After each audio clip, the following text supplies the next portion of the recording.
lorsqu'Israël marchait encore dans le désert, Caleb a reçu une promesse de Dieu.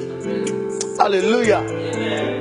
Lorsque Israël marchait encore dans le désert, Caleb a reçu la promesse de Dieu. Le désert n'annule pas la promesse de Dieu dans notre vie. Est-ce que quelqu'un me suit ici? Sois là, regarde-moi très bien. Et le désert n'annule aucunement la promesse de Dieu dans ta vie. La Bible dit que Caleb a reçu la promesse de Dieu alors que les enfants d'Israël marchaient encore dans le désert. Le désert dans ta vie n'est qu'une étape et le désert ne peut jamais annuler la promesse de Dieu dans ta vie. Je veux dire quoi par là? Je veux dire que même si les épreuves commencent à devenir de plus en plus compliquées et difficiles, dis-toi que la promesse de Dieu ne change pas par rapport aux réalités de la vie. Même si le défi est très grand, ce que tu dois garder dans ton cœur, c'est la promesse de Dieu. La Bible dit, garde cette prophétie dans ton cœur, grave-la, parce que cette prophétie a un temps marqué par Dieu.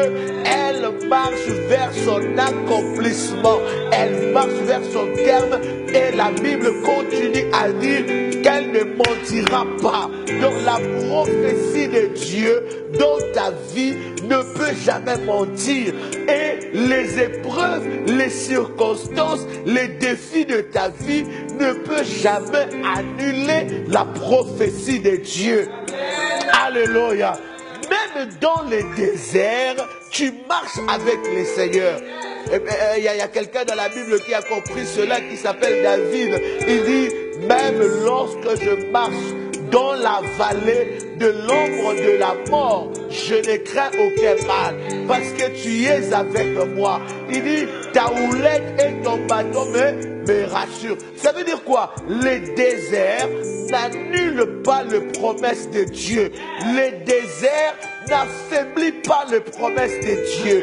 Les déserts n'est qu'une étape que tu passeras, parce que après les déserts, il y a la gloire de Dieu.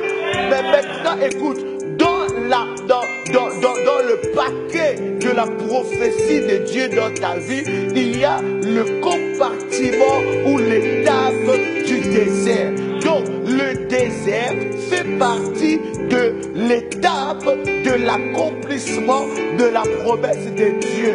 Il y en a, lorsqu'ils voient les déserts, les défis, les challenges dans leur vie, ils se disent que non, peut-être que Dieu m'a menti, peut-être que Dieu s'est trompé, peut-être que Dieu a oublié sa promesse. Écoutez, Dieu n'est pas un homme, il n'est pas un fils de l'homme pour se repentir. Il est Dieu. Ce qu'il a dit, il accomplira dans ta vie. Alors, lorsque tu passes le désert, tu dois être dans la joie. Caleb, il y a une parole qui était déclarée à Caleb alors qu'il était encore dans le désert. Moïse a déclaré, il a dit, le pays où tes plantes de pieds ont foulé, je te les donnerai. Il y a 45 ans plus tôt que Moïse a déclaré cette parole. À cette époque-là, Caleb avait 40 ans. Après 45 ans, cette parole avait la même valeur. Cette parole avait la même influence. Cette parole avait la même dimension. Parce que ce que Dieu dit dans ta vie a la même dimension, la même influence, même lorsque tu es dans la vallée de l'ombre de la mort. Voilà pourquoi David dit, je ne crains rien. Dis avec moi, je ne crains rien. Dis-le avec moi, dis encore, je ne crains rien. Dis-le avec foi, dis, je ne crains rien. Alléluia. Je suis dans la vallée de l'ombre de la mort. Ce n'est pas parce que nous sommes en train, ou tu es en train de vivre des difficultés, ou peut-être que l'église vit des difficultés, ce que Dieu a dit a menti. Non, ce que Dieu a dit est vrai. Ce que Dieu a dit va s'accomplir et va arriver. Quelle que que soit le temps et les années, cela va s'accomplir.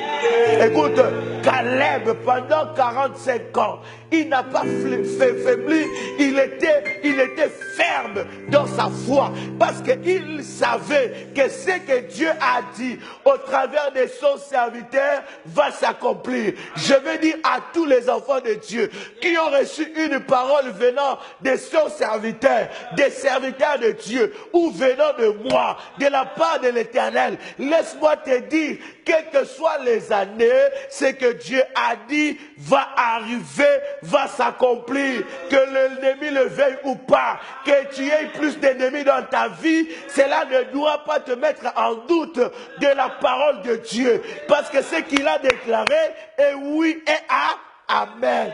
Quelqu'un peut acclamer Jésus le roi.